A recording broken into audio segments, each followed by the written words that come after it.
Welcome back to Backstage 360. We are here at NAMM 2025 in Anaheim, California. And look who we have. We have an emerging artist, Austin Moe. He plays the guitar. He's a singer, songwriter. And wow, you've really played with a lot of people. Thank you so much for being here. Thank you for having me. I really appreciate it. And you've got the whole rock thing going on. He's a classic rock aficionado, connoisseur. Oh yeah, we were talking before about our favorite classic rock bands, and he's actually been born in the wrong era. Oh, I grew up in that era. 100%. So let's talk about the bands back in the day. Who were we following? For me, the top. If I could have gone back then, I would have stalked, as I call it, Bad Company, Dio, definitely Led Zeppelin. Oh my God. And then as far as like the kind of bluesier stuff, like Stevie Ray Vaughan, and there was one other guy, Mountain. Who's the guitar player for Mountain? Leslie West. Yes. Yep. Yes. Love that song. Yeah. Gosh, I could tell you something offline, but anyway. So you are a guitar and singer, right? And you've played with some bands. Tell me who those were. So I've had the incredible honor to open up for Norman Greenbaum in his house. And I did that with Ike Turner's daughter. And it was an incredible experience. It was a private party. It was the Isley Brothers. And they were just walking around. I'm like, I was 12, so I didn't understand. You were 12 years old? I didn't understand the severity of the situation at the time. And further on into my career, I've done shows with Frank Hannon of Tesla. I've opened for Tesla. I've done shows with their singer Jeff Keith, YNT, Strawberry Alarm Clock at the Whiskey A Go Go. So a whole bunch of people. I've had a real great Jerry James Nichols, current artist, incredible. Yeah. Oh man, but I wish like my top bands as of right now that are on tour in that genre that I'd love to play with, probably Marcus King and Dirty Honey would be incredible. We'll put it out into the universe. That's what Talk I'm to the saying. camera and say, hey, I want this to happen. Let's do it, guys. Come on. It'd be a great fit. So tell me about your music now. What are you doing right presently? So right now we're in the pre-production stage of my next album.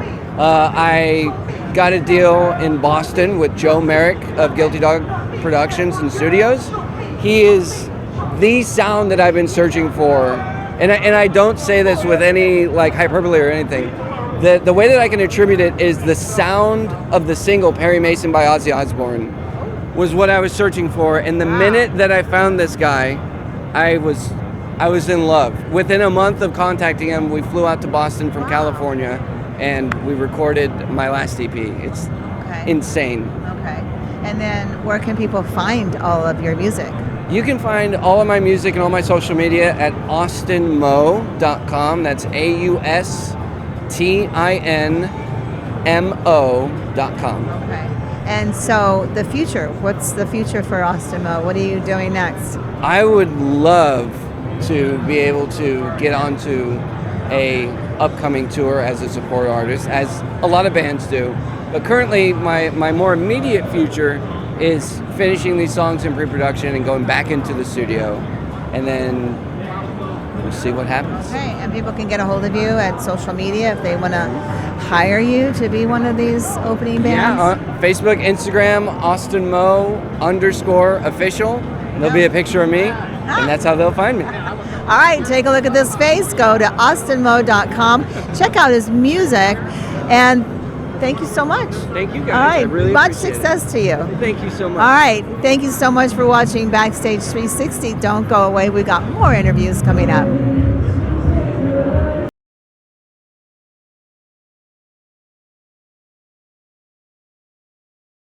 Hi, welcome back to Backstage 360. I'm Kelly Bennett at NAMM 2025, and we got a couple of students here from the Gibson educational program that I learned about this being here at NAMM. I had no idea that Gibson was doing this.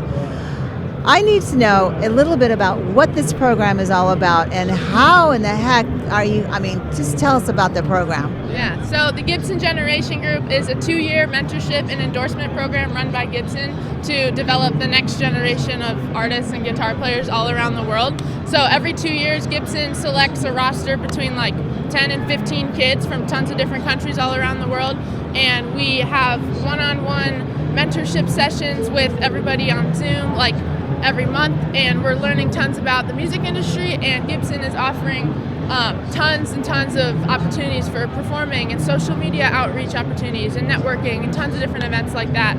And so they are helping us develop our own personal careers in unique ways, because we're all super different. We're from different parts of the world. We play different genres. We're different ages, everything like that. So it's an amazing program, and Gabe and I are in the current class. And how did you get involved with it? I mean, your name is? I'm Gabriel Crumby. Okay. Yeah. How did you get involved? I sent in a video about a year before the program started, and I kind of forgot about it for a while, and then it hit me. I got a DM from my rep Jordan, and it just, I don't know, it went from there, and it was a week before the program came out, and it was like, wow. Okay, and I just got on. And I'm sorry, what was your name? My name is Lauren Hunter. And how did you find out about it? I found out about it when I was 15 years old, actually. I played guitar on stage with the Foo Fighters, and it was the craziest day ever. And when I came off stage, this random guy from the concert, he was like, you got to check out this thing called the Gibson Generation Group, because I'm a guitar player. So I checked it out. The next day I applied, and then 2 years later I found out I made it in. So it was a crazy story, because I never knew about it until that day, and it was pretty life-changing. And now Gibson is just helping me tremendously. Okay, Really but special. we need to go back to the 15-year-old on stage with the Foo Fighters. Were you with the Foo Fighters, or did you just jump up and start playing? I was like in the crowd, and I had a sign asking if I could play the song Monkey Wrench, because the Foos have done it years and years for where they bring people out of the crowd to jam drums or guitar or whatever, and they're my favorite band, and it was my first time performing, and we jammed, and it went super viral, and that was kind of how Gibson found me, because obviously the Foos are super tied in with Gibson, and it was a super cool moment. So that was how I found out about the program, and I never knew about it before, because that was when it was still relatively new. But yeah, So your genre is obviously rock. yeah, hard rock, yeah. Hard rock, and yours is? I'm country Americana, kind of Okay. John Mellencamp, Steve Earle kind of style. I Yeah. love country and John Mellencamp. How cool! But I also like rock. I like everything, classical too. So, how old are you? I'm 16 years old. And you are? I'm 18. Did you hear that? 16 and 18. 16 and 18. Wow, I'm just so impressed. I really am. Where are we now with Gibson? I mean, obviously you're getting mentored by, I would assume, some major guitar people in the industry. You're meeting a lot of people. What's been the most exciting moment for you? I would say so far it's been NAMM 2025. It's been incredible. The networking is amazing. Gibson allows you to just go out there and find yourself, and really it's a beautiful experience, to be honest with you. And I mean, they set up different things for you, like interviews and all this, and They do. Yes, they do. But it just makes it so that it's an easier outlet to the music industry, and that's, I don't know, it's a wonderful experience. And what about you? My highlight so far was this summer we played at Gibson Garage Fest, which is like a week-long festival at the Gibson Garage in Nashville. And the garage is like the Gibson headquarters. They've got a stage and a store and an artist showroom. And there's a big week-long of festivities. And we, as the G3 program, we got to open for that whole weekend and perform our original music. And I've always, like, for years before I even was in the program, I would always go to the Gibson Garage and check it out because I thought it was so cool and I was such a fan. And then we got to play there and be so involved with tons of different charity events that they were running that week, and performances, and meeting tons of different artists and people that, like, I've always looked up to as a guitarist. So it was a really special week, and just super, super cool. So who's been the most famous that you've met so far? Oh goodness, I don't know. I'm trying to think. I can't think. Right I met Peter Frampton this summer at Gibson Garage Fest, so that was really cool. He played, he got an award. I think it was called the Les Paul Spirit Award, and it was incredible. We got to see him perform, and he was super nice and just such an inspiration. I've looked up to him for years, so that was really special. Yeah, I would probably have to say James Nichols. I mean, he's he's a very friendly guy and just really good dude. That's the most memorable for me. Well, I hope you all are keeping a diary about all this. For sure, yeah. Totally. Recording it and doing photos and all that stuff. So obviously you do have Gibson guitars. What do you do? What do you have? I have a like a 1960 style Gibson Les Paul Jr. and it's a double cut black. It's so cool. It's really rad. It's aged. It's one of the heavy aged custom shops. Okay. What about you? I have a white Gibson Explorer. It's the 70s style model from like 2020, and it's my favorite guitar ever. I'm obsessed. And then this summer, I got a Gibson 345, which is a semi-hollow body black guitar, and it's beautiful too. And they're super different for style. Like my Explorer is really great for hard rock, but the 345 is great for some like more chill stuff and bluesy stuff. So I'm getting a ton of use out of both of them. I love them. So How much longer is the program for you guys? When will it end? another year. We're like halfway through right now. Yeah, So. yeah. We just finished up the first year of the program, and this is kind of a good milestone. But yeah, it'll be one more year, and then. So then, what's next for you guys? What's next for you? So my band, it's called Hunter. It's based off my last name. We haven't said this, so it's kind of new. We just recorded our first EP, and so we're putting that out very soon. And Gibson's helping us with promoting it and getting it out there. So it's coming soon. So be on the lookout. Band is me and my brother Chase. So Where can people find your music? well, you can find everything I'm up to on my Instagram. My @ is lauren.hunter15. And my band Instagram's coming soon and all that sort of stuff, and we're gonna have a website and all that. But right now, it's still just me. We're getting it out there soon. So yeah. And what about you, hon? And I'm working on my first studio album right now with Brendan Benson of the Raconteurs, and that's been a great experience. But that's what's coming for me. I've just been working on that, been writing a bunch. So Where can people find your music? you can find it on Spotify. It'll be just Gabe Crumby, and Say that again. Gabe Crumby. Can you spell it? GABE CRUMBY. Okay. And Instagram, TikTok, all that. Gabe_Crumby and Gabe.Crumby. Yeah. Cool. And so if we've got some youth out there watching this, what would you say to them as far as your experience and getting involved with Gibson? It's just been the most incredible experience ever, and I would say if you're a young kid and you're playing guitar and you're playing Gibson, you love Gibson, if you have big dreams, then go apply. I think if you scroll to the bottom of the Gibson website, it's somewhere around there. You can click. It's Gibson G3. If you look it up, you'll find it, and there's application, and yeah. So if you want to be the next one, check it out. I was just going to ask what the website is. Yeah. Gibson G3? Something, yeah. Something I don't know like the that. exact thing. I mean, for advice, I would say don't be afraid. Don't be afraid to put yourself out there. And really, I mean, what's the worst that can happen? They can just say no. Exactly. So really just put yourself out there. And Because don't- you had no idea. Nope, I had no idea. And I put it out there, and then a year later you find out. So you never know. So exciting. Okay, I'm going to remember both your names, and I'm going to see you in about 5 years on a huge festival stage, and I'm going to go, they're famous now. Look at And these then we're people. going to look down at you and be like, she is. She's in a wheelchair. She's No, tired. no. You're going to be thriving and just going to be jumping up and down. Yeah.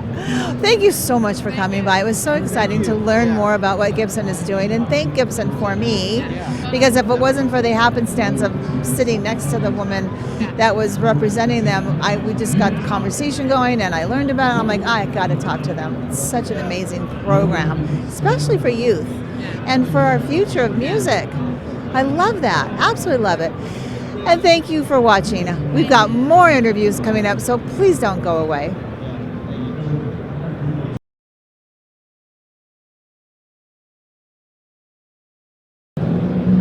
Hello, I'm Kelly Bennett with Backstage 360. We are back here at NAMM 2025. Thank you so much for watching. We've been doing a lot of interviews, and today we have Bill Grisolia. Grisolia. It's Italian. It is an Italian name.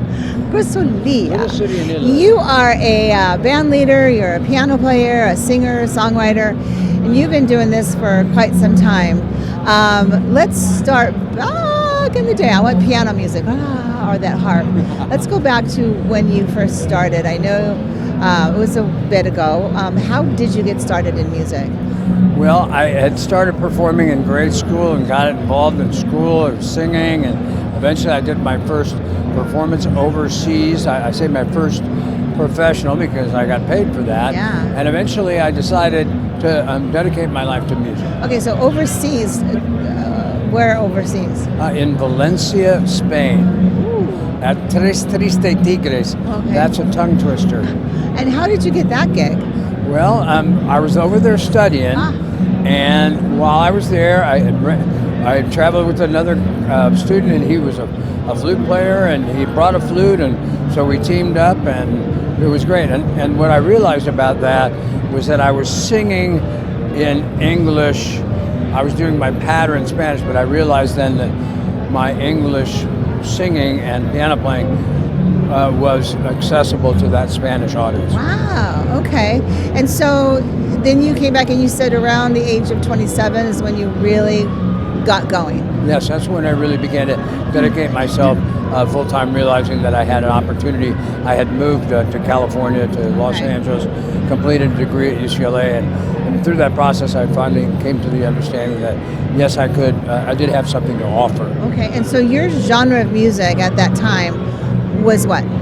It was popular and rock and roll, and then more recently I've morphed into doing a lot of blues, both traditional and Let's stay with the pop and rock right now. Okay. But you opened for some major bands.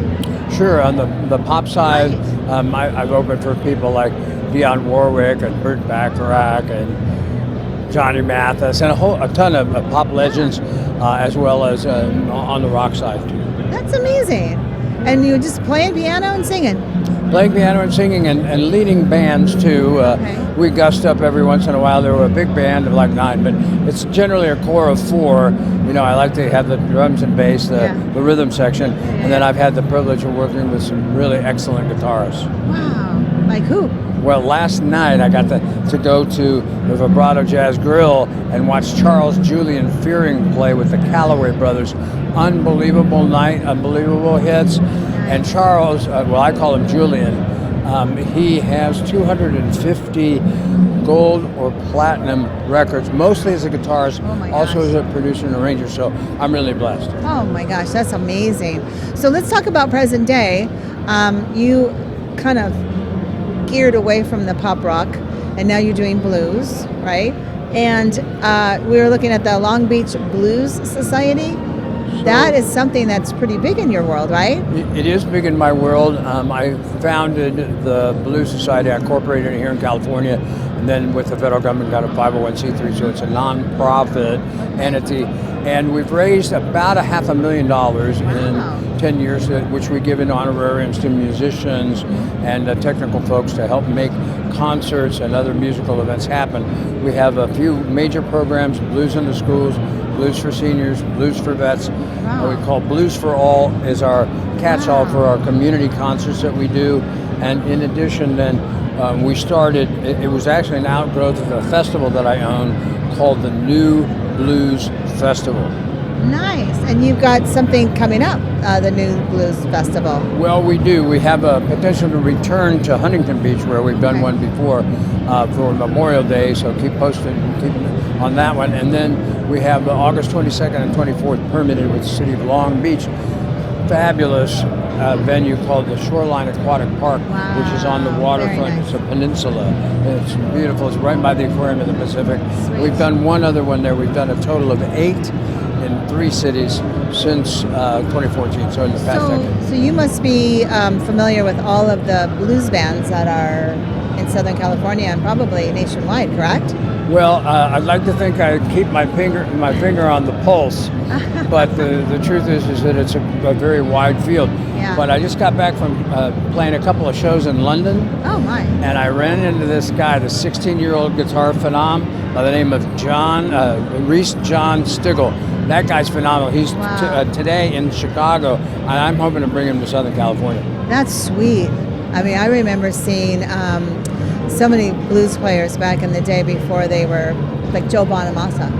I saw him before he made it big. And it's so tremendous. And Bonamassa, incidentally, has done 2 concerts at the Terrace Theater in the Long Beach Convention and Entertainment Center. We, my Blues Society, have helped him with those concerts. He actually initiated a concert tour there. Wow. He's phenomenal, Bonamassa. But what we really are proud of is the fact that we get to find people like this guy in London, and there's another guy that's very popular now, whose name is Keystone Ingram, and he goes by the name of Kingfish. And he came out to our festival when he was in high school, when he was in, and now he's got a couple of Grammys. And the same thing on the other side, not only the young guys, but the old guys too. For example, we had a guy by the name of Bobby Rush come and play for our festival, and then he's now gone on to win 3 Grammys thereafter. So, you know, it's finding talent, old and new, and being able to, you know, help them, help the public, etc. So Look what you're doing. Well, the festival is a lot of fun. It's a lot of work. And believe me, it takes a village. You know, there's at least 100 people that are volunteers and staff and that kind of stuff to pull one of those things off. But we're hopeful that we'll get to continue to do that. It's great work. And we have a person who is, you know, that my friend over in Israel. Oh yes, yeah. Well, for example, because of you were asking, well, you must have some connections, and the answer is yes. And we were approached by somebody to help bring this person in Israel. Lazer Lloyd is a famous blues player. We paired him with the dean of the blues in Southern California, a guy by the name of Bernie Pearl, and then we put them together at the temple of a buddy of mine, and then that was so successful they brought him back the second year. Did you see that he cut his hair? I did, because he was well known as a long hair and even dreads. And that beard. But you know, hey, you know, I'm pretty smooth these days myself. I know. Well, you are so fun. Thank you so much. Where can people find out everything that they need to know for what you're doing? Well, they could certainly look up Bill Grisolia in any search engine and try to ignore, you know, the warrants and the arrest records. But and then from there you can branch out to. Well, wait a minute. The Long Beach Blues Society. That's pretty big. Oh my gosh. They can see that. And the festival is called the New Blues Festival. Those are available on all your favorite social media. Oh my gosh. Well, I enjoyed talking to you, and thank you so much for what you're doing in our community and for the music world. It's amazing. Thank you very much. I Thank really you. appreciate your help. Thank you. Have a great NAMM show. You too. Thank you. And thank you for watching Backstage 360. We'll be up with more interviews, so don't go away.